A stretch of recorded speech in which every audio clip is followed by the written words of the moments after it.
दोस्तों नमस्कार, मैं हूँ शालिनी शिनेत और आप देख रहे हैं मेरा रंग। जैसा कि आप जानते हैं कि इस आपदा के समय में मेरा रंग अपने नेटवर्क के माध्यम से प्रभावित लोगों की मदद करने का प्रयास कर रहा है।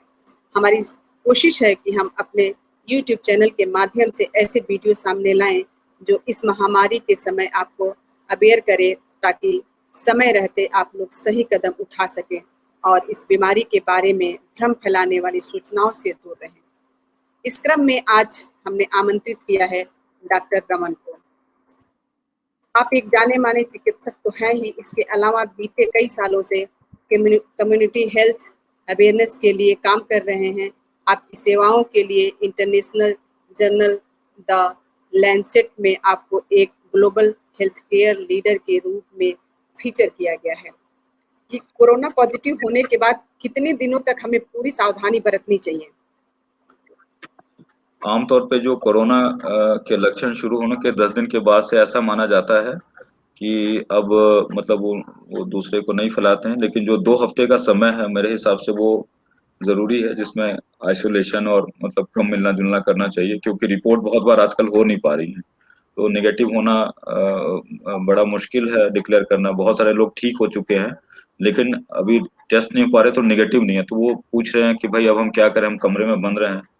तो मैं उनको आमतौर पर राय दे रहा हूँ कि आपको 2 हफ्ते हो गए हैं तो मास्क लगा के अपने घर के कॉमन एरिया में आ सकते हैं, और जब मौका मिले तो टेस्ट करा लें अगर आप। ये मेरी अभी रिकमेंडेशन है लोगों को। जी। आमतौर पे क्या लापरवाही होती है जिसकी वजह से कोरोना का केस बिगड़ जाता है? लापरवाही में जैसे मैंने बताया कि जो फिजिकल रेस्ट नहीं करते हैं, सबसे बड़ी लापरवाही यही है कि जब लक्षण कम होते हैं और लोगों को पहले हफ्ते में आराम मिल जाता है, हल्की फुल्की दवाइयों से, पैरासिटामोल से बुखार उतर जाता है, तो लोग लापरवाह हो जाते हैं। मतलब कि अपना वो दिनचर्या जो उनकी दैनिक होती है वो शुरू करते हैं। वो ये नहीं समझते हैं कि जो असली चैलेंज आने वाला अगले हफ्ते में आने वाला। तो पहली बारी तो शारीरिक जो मतलब फिजिकल जो एग्जर्शन है, बहुत सारे लोग बाजार चले जाते हैं, बहुत सारे लोग रूटीन काम शुरू कर देते हैं कि भाई ठीक हूँ मैं, मुझे तो कोई प्रॉब्लम नहीं है, हल्का फुल्का जुकाम हुआ था, अब कोई दिक्कत नहीं है। लेकिन ये 2 हफ्ते तक पूरी सावधानी बरतनी चाहिए, नंबर 1। दूसरी लापरवाही होती है दूसरे हफ्ते में। तो आमतौर पे लोग सजग तो हैं, भाई ऑक्सीमीटर आ जाता है, चेक करते हैं, पहले दिन से ही बताने लगते हैं कि भाई 97 है, 98 है, नॉर्मल है, कोई दिक्कत नहीं है। लेकिन आमतौर पे लोगों को इसकी जानकारी का अभाव है कि असली जो ऑक्सीजन वगैरह की समस्या आती है 5वें दिन के बाद आती है। तो 5वें दिन के बाद ऑक्सीजन वाली जो का फेज होता है, ट्रांजिट का 2-3 दिन का समय होता है, उस समय परिवार वाले और जो व्यक्ति खुद पीड़ित है उनको भी ध्यान देना चाहिए अपने लक्षण के ऊपर, अपने रीडिंग्स के ऊपर, और उस समय दवाइयों को बदलवाना चाहिए। बहुत बार लोग वही दवाइयाँ खाते रह जा रहे हैं जो कि पहले 5 दिन वाली दवाइयाँ हैं, और बहुत बार दवाइयाँ लोग खुद से भी, क्योंकि कंफ्यूजन इतना ज्यादा है, बहुत सारे पर्चे घूम रहे हैं, बहुत सारे डॉक्टरों के रिकमेंडेशंस होती हैं, लोग पूछते भी एक दूसरे की आपका कैसे ठीक हुआ, तो दूसरे को के हिसाब से वो सोचते हैं कि शायद इस दवाई को खाएं या इस पर्चे को फॉलो करें तो हम बच जाएंगे या हम सेफ हो जाएंगे। लेकिन हर व्यक्ति का, जैसे मैंने बताया कि लक्षण और बीमारी अलग होती है, इसलिए थोड़ा सा इंडिविजुअलाइज्ड ट्रीटमेंट चाहिए होता है, और अपने लक्षण को इग्नोर मत करें। सेकंड वीक में स्टेरॉयड देना मतलब जरूरी होता है। बहुत बार हम एडवाइस भी करते हैं लेकिन लोग उसको लेते नहीं है। कई एक बार और समस्याएं आती हैं, लूज मोशन हो जाता है, वोमिटिंग हो गई, वीकनेस हो जाती है, तो उन नए लक्षणों को तुरंत ही एड्रेस करना पड़ता है। जैसे डॉक्सीसाइक्लिन चल रही, किसी को लूज मोशन हो गया, वोमिटिंग हो गई, तो खाना पीना नहीं हो पा रहा है, तो खाना पीना नहीं हो पा रहा तो उसको हमें तुरंत दवाइयों को बदल कर ठीक करना होता है। तो ये कुछ चीजें हैं जो बीच में ध्यान देने वाली बातें हैं। और इसके बाद आमतौर पे, और जब 15 दिन का टाइम पूरा हो जाए तो कुछ लक्षण उसमें तीसरे चौथे हफ्ते में भी चलते रहते हैं। तो उस समय भी आपको लगभग मतलब कि बहुत एब्सोल्यूट रेस्ट ना तो सही, लेकिन माइंडफुल रहना है कि आपको मतलब कि कुछ अनयूजुअल एक्सर्शन ना करें, जैसे लेट नाइट तक जगना या लेट नाइट ड्यूटीज करना, या कोई बहुत सारे लोग जैसे दोबारा से मतलब कि अपना जॉगिंग शुरू कर देते हैं। भाई हम 15 दिन ठीक हो गए, कोरोना नेगेटिव आ गया तो हम जॉगिंग करते हैं, एथलेटिक एक्टिविटी शुरू कर देते हैं। तो मेरी राय है कि कम से कम 2 महीने तक कोई भी ऐसे एथलेटिक्स टाइप की जो हार्ड एक्टिविटीज है वो सब बिल्कुल ना करें। सर, अगला सवाल है कि ऑक्सीजन की जरूरत कब पड़ती है? अगर ऑक्सीजन ना मिले तो मरीज की हालत बिगड़ने ना पाए, इसके लिए कौन से उपाय करने चाहिए? ऑक्सीजन ही हमें पता है कि जितने भी जीव जंतु हैं वो सब ऑक्सीजन पे ही निर्भर है, हमारा जीवन ऑक्सीजन के ऊपर निर्भर है। ऑक्सीजन अगर 2 मिनट भी सांस बंद हो जाए तो फिर जीवन समाप्त हो जाएगा, मतलब जीवन चल नहीं पाएगा। ऑक्सीजन जो 97, 98, 99% होता है आमतौर पे, तो 95 तक तो मतलब ठीक रहता है, लेकिन 95 के नीचे अगर आ रहा है मतलब जरूर शरीर के अंदर निमोनिया है और ऑक्सीजन की कमी हो रही है। और फेफड़े में जो ऑक्सीजन चेंज होता है, कार्बन डाइऑक्साइड से ऑक्सीजन का बदलाव होता है, वो सही नहीं होता है। और वहां से अगर गड़बड़ी शुरू होती है तो शरीर के दूसरे अंगों को, जो वाइटल ऑर्गन्स है, हार्ट को, ब्रेन को, और दूसरे जो हमारे किडनी है वगैरह हैं, वहां पे ऑक्सीजन की कमी हो जाती है, वहां पे न्यूट्रिशन की कमी हो जाती है। तो वो अंग भी हमारे मतलब धीरे धीरे शिथिल पड़ जाते हैं। तो दिमाग में जैसे कंफ्यूजन होना, लाइट हेडेडनेस होना, हेडेक होना, गिडीनेस होना, ये सब लक्षण है। हार्ट में भी अगर होता है तो धड़कन बढ़ना, बहुत सारे लोगों को अभी धड़कन कम हो जा रही है। नॉर्मल 60 से 100 की धड़कन होती है, कुछ लोग बता रहे हैं कि 50 होगी धड़कन, कुछ लोगों की 140 हो जा रही है। तो ये सब हार्ट के ऊपर जो असर हो रहा है ऑक्सीजन की कमी से, उसके वजह से होता है। और फेफड़े में जब होता है तो फिर सांस नहीं आती है, दम फूलता है और थकान बहुत ज्यादा हो जाती है ऑक्सीजन की कमी से। एक और लक्षण जो इम्पोर्टेंट है ऑक्सीजन की कमी, बहुत बार पल्स ऑक्सीमीटर में ऑक्सीजन नॉर्मल होता है, जैसे 97, 98, 99 भी होता है, लेकिन जो लोग कहते हैं कि हम के खड़े खड़े होकर हमें चलने में परेशानी हो रही है, इतनी ज्यादा थकान है, इसका मतलब उनको बॉडी के अंदर इन्फ्लामेशन है, ऑक्सीजन की कमी पड़ रही है। ऑक्सीजन है भी तो वो मिल नहीं पा रहा है कोशिका को, सेल को, टिश्यू को। तो उन सिचुएशंस में, वैसी स्थिति में अपना ध्यान रखना चाहिए। और ऑक्सीजन अगर किसी भी हालत में 90 से नीचे हो तो हमें ऑक्सीजन की जरूरत पड़ती है शरीर को। 85 मैक्सिमम लिमिट है, उसके बाद फिर तेजी से ऑक्सीजन फॉल होता है और बॉडी के सारे ऑर्गन फेल होने शुरू हो जाते हैं और फिर सरवाइव करना, जीवन को बचाना मुश्किल होता है। इसलिए जब भी 95 के नीचे आपका ऑक्सीजन हो तो बिल्कुल सजग हो जाए। 90 के नीचे हो तो विशेष रूप से ऑक्सीजन की व्यवस्था, जो ऑक्सीजन कंसंट्रेटर हैं, ऑक्सीजन के सप्लाईज वगैरह भी बहुत सारे हैं, उसकी व्यवस्था रखनी चाहिए। और बहुत बार जैसे मैंने दवाइयां बताई, वाइसोलोन, प्रेडनिसोलोन और ये स्टेरॉइड वगैरह के ऊपर धीरे धीरे स्थिति सुधर जाती है और 4-5 दिन का जो इसकी मियाद और जो वो सीरियस वाली नेचर की निकल जाती है, तो मरीज अपने आप से शरीर को, जो हमारी आंतरिक, जो हमारी इम्यूनिटी है, जो हमारे हील करने की कैपेसिटी है, उसकी वजह से शरीर धीरे धीरे ठीक होता चला जाता है और नॉर्मल हो जाता है। तो ऑक्सीजन के नंबर जो याद रखने वाले हैं, नॉर्मल है 95 के ऊपर होना चाहिए। 93, 94, 92 हो तो बिल्कुल सजग हो जाए, मतलब जरूर निमोनिया हो रहा है। अगर 90 के हालत में है तो जरूर ऑक्सीजन की व्यवस्था करनी है। और 85 के नीचे है तो फिर वेंटिलेटर और ये सब एक्स्ट्रा सपोर्ट की जरूरत पड़ती है हर हालत में। तो इन चीजों को, नंबर्स को, इन रेंज को ध्यान में रखना जरूरी होता है। बहुत बार 92 हम लोग पूछते हैं ऑक्सीजन ठीक है, तो मरीज बताते हैं कि हाँ 92 आ रहा है, ठीक है। कई बार मरीजों को उनका जो ऑक्सीजन कम होता है, लेकिन उनको कुछ महसूस नहीं होता, उनको नॉर्मल लगता है। तो नॉर्मल लगना वो नहीं है, ऑब्जेक्टिवली देखना है कि 95 के नीचे ना हो। जी। तो दोस्तों, आप देख रहे हैं हमारे साथ डॉक्टर रमन है और बहुत सारे भ्रम हमारे दूर कर रहे हैं कि हम लोग ये सोचते हैं कि जो शुरुआत में हम दवाई ले रहे हैं वही दवाई हमें कंटिन्यू लेनी चाहिए, जबकि ऐसा नहीं है। सिर्फ 5 दिन लेनी चाहिए, उसके बाद दवाई डॉक्टर से परामर्श लेके चेंज कर देनी चाहिए। सर, अगला सवाल आपसे है कि इस समय रेमडेसिविर शिविर की डिमांड बढ़ गई है, तो जब कोरोना की कोई जी। इलाज ही नहीं है तो रेमडेसिविर किस चीज की दवाई है जो कोरोना के लिए इफेक्टिव होती है? देखिए, कई एक सारे एंटीवायरल दवाइयां भी मार्केट में है, ओरल भी है, फेबिफ्लू जैसे है, या फिर ये जो आपने दवाई बताई ये भी आईवी इंजेक्शंस हैं। और ये बहुत कम मात्रा में उपलब्ध है क्योंकि बाहर से इंपोर्ट हो रही हैं और बाहर से ये आ रही हैं और इंडिया में इसकी उपलब्धता नहीं है। जहाँ तक मैंने बताया कि जो कॉमन इलाज है वो सामान्य छोटी दवाइयों से भी हो जाता है और हो जा रहा है।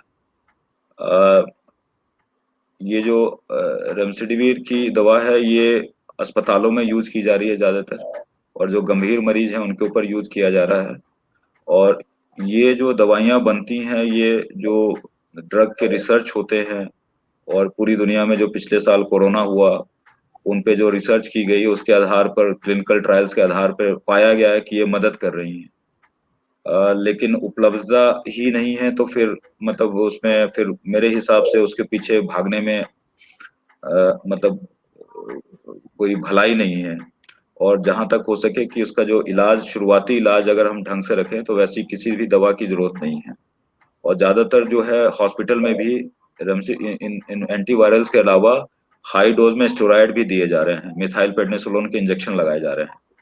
तो बहुत बार ऐसा हुआ, जैसे मेरे पास मध्य प्रदेश से कॉल आया कि भाई हमारे पिताजी को दवाई चल रही है, ये दवा नहीं मिल पा रही हमें। तो मैंने उनसे पूछा कि आपकी क्या क्या दवाइयाँ चल रही है, तो मैंने देखा कि उसमें उनको मिथाइल प्रेडनिसोलोन चल रहा है, जो कि स्टेरॉइड है, हाई डोज अस्पतालों में दी जा रही है। तो मैंने उनको बताया कि आपकी मेन दवाई चल रही है, आपके पिताजी ठीक हो जाएंगे और आप परेशान मत होइए। फॉर्चुनेटली मतलब जैसा मैंने सोचा था, उनके वो मरीज ठीक हो गए। तो अस्पतालों में भी इन दवाइयों के अलावा दूसरी दवाइयां भी हैं जो काम कर रही हैं। इसके अलावा भी और भी बहुत सारे इम्यूनोमॉड्यूलेटर दवाइयां हैं जो एंटीवायरल नहीं है, उनको भी दिया जा रहा है। तो ये सारा कुछ इस बात पे निर्भर करता है कि मरीज कितना सीरियस है, कितनी उसकी स्थिति बिगड़ी हुई है। और ज्यादातर मरीजों को जो जनरल दवाइयां अवेलेबल हैं उनके बेसिस पे ही ठीक किया जा सकता है। आमतौर पे मैं किसी मरीज को अपने प्रैक्टिस में मैं एंटीवायरल अभी तक नहीं लिख रहा हूँ। जी। बल्कि मरीजों ने ही कई एक बार डिमांड की कि आप मुझे वो फेविफ्लू लिख दीजिए। कुछ मरीज वो भी कहते हैं कि आप प्रिस्क्रिप्शन पे आईवी ये इंजेक्शन लिख दीजिए। अभी बहुत सारे मरीज ये भी डिमांड कर रहे हैं कि आप सीटी स्कैन लिख दीजिए, हमें सीटी स्कैन कराना है। तो क्योंकि ये माहौल पेंडेमिक का है, अनयूजुअल माहौल है, बहुत सारा इसको इन्फोडेमिक कहा जा रहा है कि इंफॉर्मेशन का हाइपर वो है। और सब लोगों में कुछ चीज़ों की डिफिशियंसी भी है, दवाइयों की, इक्विपमेंट्स वगैरह की, अफरा तफरी मची हुई है। तो बहुत सारे लोग खुद से भी अपना इलाज करना चाह रहे हैं, कहते हैं कि घर में हम इंजेक्शन लगा लें। बहुत सारे लोग स्टोरेज कर रहे हैं दवाइयों की, ब्लैक जी। मार्केटिंग हो रही है कि खरीद के रख लें, कहीं हमें हो गया तो फिर हम इसको यूज कर लेंगे। तो मुझे ऐसा नहीं लगता है। जो कॉमन दवाइयाँ वो अवेलेबल हैं, जैसे मैंने बताया पैरासिटामोल और ये स्टेरॉइड जो ओरल स्टेरॉइड्स हैं, मिथाइल प्रेडनिसोलोन है जो अस्पतालों में दिया जा रहा है। और इन दवाइयों के बेसिस पे जो इलाज हो सकता है वो हो रहा है, और उसको हमें उसको ट्रस्ट करना चाहिए। और अफरा तफरी वाले माहौल में मतलब भेड़ चाल का शिकार नहीं होना चाहिए। मेरे ख्याल से अगर हम अपने आप को शांत रखें, और बहुत बार प्रेशर हमारे ऊपर आ रहा है, मरीज बता रहे हैं कि हमारा क्या इलाज होना चाहिए।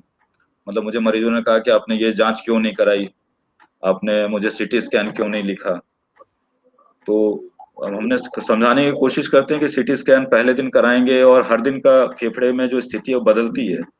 अभी आपको निमोनिया दूसरे तीसरे दिन हुआ नहीं तो सीटी स्कैन क्यों कराएं आप। और करा भी लिया तो आपका 5% 10% आएगा। असली बीमारी आपकी 7वें दिन आने जा रही है, तब आप जांच नहीं कराएंगे क्योंकि आप ऑलरेडी करा के आप एश्योर हो चुके हैं। ऐसे मरीज मैंने देखे जिन्होंने सीटी स्कैन करा लिया, उनका सीटी स्कैन ठीक था, तो वो लेकिन 7वें दिन उनकी तबीयत बिगड़ गई और बाद में उनकी मृत्यु हो गई। तो सीटी स्कैन करा लेना कोई कोई कोई वो नहीं है, लेकिन कब कराना है, कब कौन सी जांच करानी है। बहुत सारी जांचें भी हैं जो एंटी इंफ्लामेटरी जो मार्कर्स हैं बॉडी के, IL-6 है, CRP है, CBC है, डी डाइमर है। इनको भी कब कराना है, कितनी बार कराना है, ये सब मेडिकली ये चीजें हैं। लेकिन ये इतना माहौल ये ऐसा हो गया है पेंडेमिक की वजह से कि लोग खुद से करा के हमारे पास पहले ही आते हैं कि हमारी रिपोर्ट अब आप बताएं कि क्या करना चाहिए। तो ऐसा आमतौर पे नहीं होना चाहिए। ये एक तरह का ये केओस है, और इस केओस में थोड़ी सी समझ हम अपनी, अगर और जो मैंने पहले कहा कि कॉमन सेंस रखें अपना, और पेशेंस जी। रखें, और माइंडफुलनेस रखें, है ना, जी। तो चीजें मुझे सही लगता है रहेंगी कि और लोग डर के ये मारे ये होगी। सब कर ले रहे हैं पहले ही एहतियात में। लेकिन इनकी जरूरत नहीं है। सही सलाह मिले जैसे मैंने जीचू पे बताया है, इस पे अगर ध्यान दें, आमतौर पे इन चीजों की जरूरत नहीं पड़ेगी। इसकी अफरा तफरी में फंसने की जरूरत नहीं है। जी। तो सर इसी पे एक और सवाल है कि जब रेमडेसिविर नहीं मिल रही है हम्म। तो उस जगह पे लोगों को क्या समझाया जाए कि आपको क्या करना चाहिए, कौन सी मेडिसिन लेनी चाहिए, उसके जैसे स्थान पे मैंने एक क्या लेना बताया, उसके स्थान पे दूसरे जो दवाइयां, खासकर मिथाइल प्रेडनिसोलोन अस्पतालों में दिया जा रहा है ऑलरेडी। तो है। अच्छा। मिथाइल प्रेडनिसोलोन एक हाई डोज स्टेरॉइड है। और ऐसे और भी इम्यूनोमॉड्यूलेटर्स हैं जो अवेलेबल हैं मार्केट में। कुछ महंगे भी हैं जो महंगे अस्पतालों में दिए जा रहे हैं। तो वो चीजें अगर चल रही हैं तो आप फिर वो मतलब आप निश्चिंत हो सकते हैं कि जो मतलब मरीज को जो बेनिफिट होना होगा वो हो जाएगा। अगर जी, स्थिति बहुत वाकई बिगड़ चुकी है, मल्टी ऑर्गन फेलियर वगैरह हो चुका है, तो फिर उसमें फिर कोई दवाई फिर काम नहीं करती है। फिर तो मतलब मुश्किल हो जाता है ना, मतलब किस स्थिति में मरीज लाया गया है, क्या उसके स्टेटस है, बॉडी के अंदर ऑर्गन कितने काम कर रहे हैं, और अस्पताल में कहीं पे भी क्या व्यवस्था उपलब्ध है। तो इन सब चीजों के ऊपर ये सारी चीजें निर्भर करती हैं। और जो खासकर एंटीवायरल के बदले जो मैंने बताया मिथाइल प्रेडनिसोलोन का इंजेक्शन है, वो अस्पतालों में उपलब्ध है ऑलरेडी, मतलब उसकी कमी नहीं है कोई, और वो देने पे मरीजों को सुधार हो जाता है। जी, ये बहुत अच्छा सुझाव है आपका, क्योंकि हमारे पास बहुत सारे लोग इस इंजेक्शन की डिमांड के लिए कुछ-कुछ मुझे भेजते रहते हैं मैसेज डेली, जी बहुत डिमांड है इसकी। हमारा हम्म, छोटा-सा हमारी छोटी संस्था है, आप जानते हैं, हम लोग काम कर जी रहे जी हैं इस पे और लोगों की हेल्प कर रहे हैं। उसमें कुछ नहीं तो दिन में 10 लोगों के ऐसे मैसेज आ जाते हैं कि जी हमें रेमडेसिविर उपलब्ध करा दीजिए, जबकि बहुत मुश्किल से दिन में 1-2 ही हम कहीं से उपलब्ध करा पाते हैं। हम्म। सर, अगला सवाल है कि कितने दिनों बाद हमें दोबारा टेस्ट कराना चाहिए? नेगेटिव आने के बाद क्या सावधानियाँ बरतनी चाहिए? पहले तो टेस्ट में भी हम देखें कि बहुत सारे मरीजों के आजकल टेस्ट भी नेगेटिव आ रहे हैं, लेकिन लक्षण बने रहते हैं। तो हमें टेस्ट से ज्यादा इम्पोर्टेंट ये है कि हम लक्षण पे ध्यान दें। मतलब जैसे ऐसा हो रहा है कि मरीजों ने अपना आरटी-पीसीआर कोविड की जांच कराई और लक्षण उनको बने बुखार के, और वो परेशानी बढ़ती चली गई और बनी रही, लेकिन नेगेटिव मान के फिर उसको हम नहीं, वैसे ही आगे भी जो इम्पोर्टेंट बात है वो है लक्षण पे ध्यान देना। अगर आपको कोई भी लक्षण है, खांसी, जुकाम, हरारत, गले में खराश, अगर ये बनी हुई है तो आपको आपके अंदर इन्फ्लामेशन बना हुआ है, उसको ध्यान देना जरूरी है। बजाय कि मतलब कि रिपोर्ट को ये समझ के कि नेगेटिव है हो गया तो अब हम ठीक हैं। रिपोर्ट करानी चाहिए इसलिए क्योंकि उसके अलग अब महत्व है पेंडेमिक के समय में।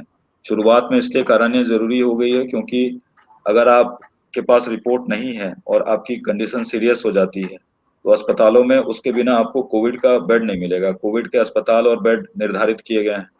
अगर आपके पास रिपोर्ट नहीं है तो फिर आपका एडमिशन नहीं होगा। इसलिए शुरू में करना जरूरी है।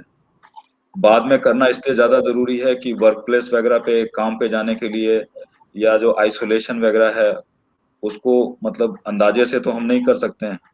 और इसलिए वो कराना जरूरी हो गया बाद में कि आप मतलब कि एटलीस्ट जो सोशल आइसोलेशन है आपका उन चीजों के पर्पज से, लीगल पर्पज से, वर्क प्लेस पे जॉब ज्वाइनिंग के लिए, जैसे मरीज पूछते हैं हमारा 15 दिन हो गया तो हम जॉब ज्वाइन कर सकते हैं, तो जॉब तो तभी ज्वाइन कर पाएंगे जब आपकी टेस्ट नेगेटिव आएगी। तो इस पर्पज से कराना जरूरी होता है। आमतौर पे मैं राय देता हूँ कि 7 से 10 दिन के बाद, जब भी आपने लास्ट टेस्ट कराया है, उसके बाद फिर आप दोबारा रिपीट कराएं। उसके पहले ना कराएं, बार बार ना कराएं। आमतौर पे 10 दिन का टाइम आप उसको मोटा मोटा ये सब मान ले कि 10 दिन के बाद कराना ठीक रहता है। और वैसे भी आजकल कराना बहुत मुश्किल है, तो 10 दिन का टाइम मेरे हिसाब से ठीक है। जी। सर लेकिन जो मैंने बताया लक्षण सबसे इम्पोर्टेंट है रिपोर्ट से ज्यादा।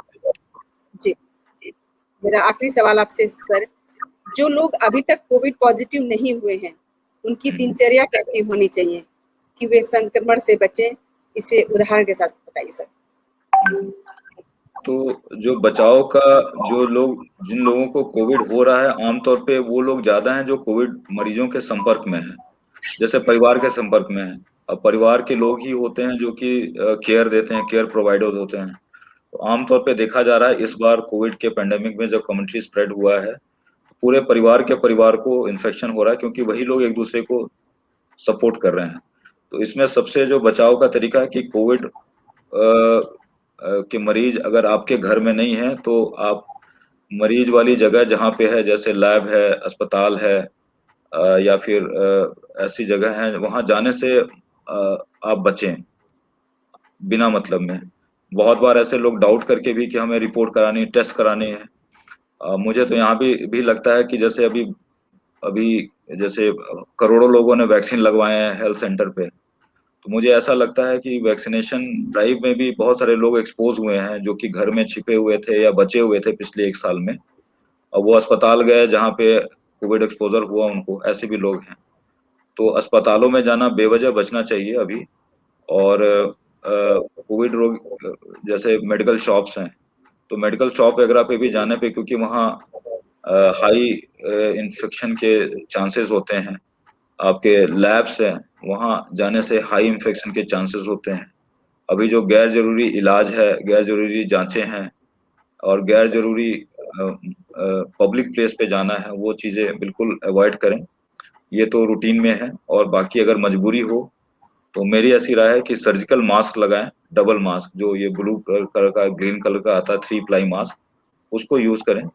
अब जैसे ये पिछले साल कोविड का माहौल ठीक होने लगा था तो लोग मास्क तो लगा रहे थे, लेकिन कॉटन के मास्क और ये जैसे कपड़े से matching mask, fashionable mask, branded mask, ऐसी इसकी मतलब कि ये लगभग ये चलने लगे थे। मेरी राय है कि सर्जिकल मास्क अभी उपलब्ध हैं, उनको यूज किया जाए और डबल मास्क का उपयोग करें हमेशा बाहर जब भी जाएं। सैनिटाइजर वगैरह का उपयोग करें, हैंड वॉशिंग बार बार करें, दिन में 4-5 बार ऐसे ही कर लें। ये बेसिक चीजें हैं, वो उस पर ध्यान दें।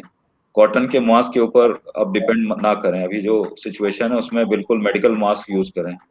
N95 मास्क उपलब्ध नहीं है, लेकिन कॉमन जो सर्जिकल मास्क होता है 3 प्लाई मास्क, जो ब्लू या ग्रीन कलर में आता है, उसको ही यूज करें हमेशा। वो उपलब्ध है काफी संख्या में। सर उसको लेके भी आजकल एक मैं 2-3 वीडियो देखी हूँ कि लोग उसको हम्म, बता रहे हैं कि वो इतना पतला होता है, इतने छोटे-छोटे उसमें छेद होते हैं, उसमें छोटे-छोटे कीटाणु होते हैं। एक कल ही मेरे पास एक वीडियो आया कि उसमें हम्म। दिखा रहे हैं कि एक कप में गर्म पानी है और ऊपर उस मास्क को रख रहे हैं तो ऊपर छोटा-छोटा सा रेंगता हुआ दिख रहा है। अब उसपे दिख रहा है, अब सामने से दिख रहा होगा या नहीं मुझे नहीं पता। तो ये लोगों का मैंने भी ये सुना है बहुत बार ये, और बहुत सारी जैसे वीडियोस का हमें पता है आजकल कि सनसनीखेज वीडियो बनाए जाते हैं जिससे कि उनकी लाइक और शेयरिंग हो, जी, तो उसका शिकार ना बने। आमतौर पे जो मेडिकल जो मास्क होते हैं, सैकड़ों साल से डॉक्टर्स यूज कर रहे हैं, उसी से प्रिवेंशन होता है। डॉक्टर तो उसी से बचे हुए हैं ना। तो बिल्कुल। इस बात को इस तरह से घुमा के बताना, ये मेरे ख्याल से ये बदमाशी है। जी। खासकर जो अभी माहौल है ना गुमराह कि लोग करना तरह भी है तरह सर। के। हाँ, तो लेकिन अच्छी क्वालिटी का मास्क यूज करें, और अच्छे जगह से खरीदें उसे, तो उसमें कोई परेशानी। अब अभी आजकल क्या है कि चाय की दुकान पे भी मास्क मिल रहा है, लोग ऐसे उसको खुले में बेच रहे हैं, सड़क पे रेडी लगा के भी बेच रहे हैं। तो उसमें क्वालिटी ऑफ मास्क जो है वो श्योर नहीं है। तो उसकी पैकिंग सही होनी चाहिए, है ना, उसकी ब्रांडिंग और उसका जो मैन्युफैक्चरिंग डेट और उसकी जो चीजें होती हैं जो नॉर्मल किसी भी प्रोडक्ट के लिए होता है, उस पर ध्यान देना चाहिए। ऐसे खुले में मास्क ना लें, कहीं लटका हुआ है, कहीं रखा हुआ है तो कहीं खरीद लिया, तो कहीं मॉल में जाना है तो मास्क खरीद लें, कहीं दुकान में जाना है तो बाहर से मास्क खरीद लें, या कोई बेच रहा है ऐसे हाथ में लेके 10 रुपए का 5 रुपए का, तो उससे मास्क खरीद लिया कि मास्क के बिना जा नहीं पाएंगे, लेकिन असल मकसद सिक्योरिटी नहीं है। तो अच्छी क्वालिटी का मास्क जिसमें मैन्युफैक्चरिंग डेट, किसने बनाया है, किस कंपनी का बना हुआ है और पैकेज्ड हो, उसको रखें अपने पास और उसको यूज करें। जी। सर आपने अभी वीडियो की कहा बात कि सनसनीखेज है। जी, अभी सर आपने बताया कि वैक्सीनेशन के लिए जो लोग गए वो एक्सपोज़ हो गए। नहीं उनको कोरोना नहीं था, उनको भी हो गया। तो सर उसके लिए तो हॉस्पिटल जाना ही पड़ेगा। तो ऐसे में क्या करें फिर? जो मैं ऐसे ग्रुप में हूँ जिसमें काफी सीनियर मेडिकल प्रोफेशनल्स और पब्लिक हेल्थ के लीडर्स हैं, सीनियर ब्यूरोक्रेट्स भी हैं। मैंने लोगों को सुझाव दिया है कि वैक्सीनेशन को कभी भी, वैक्सीनेशन हॉस्पिटल की सर्विस नहीं रही है शुरुआत से ही। वैक्सीनेशन प्राइमरी केयर सर्विस है, कम्युनिटी बेस्ड सर्विस है, और इसको हमेशा कम्युनिटी में लगाया जाना चाहिए। जैसे आंगनवाड़ी वर्कर घर घर जाके बच्चों को पल्स पोलियो पिलाते थे, जी, आपको याद होगा पल्स पोलियो का जब चल रहा है। तो इसमें कोई जल्दबाजी नहीं करनी चाहिए और बहुत ज्यादा भीड़ को अस्पतालों में नहीं बुलाया जाना चाहिए और वैक्सीन के लिए वेट करना चाहिए। अभी फरवरी में तो कोविड खत्म हो चुका था, तो हमें अमेरिका से, जर्मनी से कंपटीशन करने की क्या जरूरत है। हमें तो ये देखना चाहिए था कि हमारा तो ठीक ही चल रहा है, तो फिर हमें इस पे ड्राइव को स्टेप वाइज करना चाहिए। नंबर्स पे जो काउंटिंग, ये मॉडलिंग और ये सब जो हम उसमें चले गए, वो मेरे हिसाब से ठीक नहीं था। हमें स्टेप वाइज करना चाहिए और धीरे धीरे करना चाहिए, और इसको कम्युनिटी बेस्ड करना चाहिए। जैसे सोसाइटी में जाएं, घर में जाएं, स्कूलों में कराएं, वर्क प्लेस पे करें, प्राइमरी हेल्थ सेंटर्स पर करें, क्लिनिक्स पे करें, और धीरे धीरे इसको बिल्कुल आउट ऑफ हॉस्पिटल सेटिंग में करवाना चाहिए। लेकिन क्योंकि ये इसका ये था कि इसको सबकी रिकॉर्डिंग रखनी है, आधार कार्ड लगेगा, फोन नंबर लगेगा, कैसे इसको मॉनिटर किया जाएगा, फ्री डोज है, कैसे इसको मतलब मैनेज किया जाएगा। तो इन सब चैलेंजेस की वजह से मेरे ख्याल से अस्पतालों में शुरू में रखा गया था, लेकिन जो अभी माहौल है इससे सीख लेनी चाहिए। और मैंने मैसेज भी किया है, लोगों को कहा भी है कि इसको आप स्लो करें ड्राइव को, और इसको आप कम्युनिटी में ले जाएं, अस्पतालों में ना कराएं अभी गैर जरूरी, जी, बहुत खासकर शुक्रिया जब आपका। पेंडेमिक बढ़ चुका है। जी, आपने बहुत अच्छी जानकारियाँ दी हमारे दोस्तों को। तो आप देख रहे हैं हमारे साथ डॉक्टर रमन है और हमारी बहुत सारी भ्रांतियाँ और भ्रम दूर किए। आप सब, मुझे पूरी उम्मीद है कि लाभान्वित हुए होंगे इस वीडियो को देखकर। और अगर आपके कोई सवाल हैं इससे रिलेटेड, जितने डॉक्टर रमन ने जवाब दिए हैं, उससे आप पूछ सकते हैं, कमेंट में पूछ सकते हैं और फिर हम डॉक्टर से बात करके आपको सूचित करेंगे। तो डॉक्टर साहब, बहुत बहुत शुक्रिया आपका। बहुत बहुत धन्यवाद शालिनी जी आपका, आपने बहुत अच्छा कार्यक्रम किया। आप इसका मुझे लिंक भी भेजिएगा, मैं अपने जो मेरे पेशेंट हैं उनके लिए भी मैं चाहता हूं कि उनको जानकारी दी जाए, तो मैं उनको भी शेयर करूंगा। जी सर, बिल्कुल बिल्कुल बिल्कुल। तो हम यही विदा ठीक, लेते हैं अपने दोस्तों से सर। जी जी ठीक है, नमस्कार। जी सर।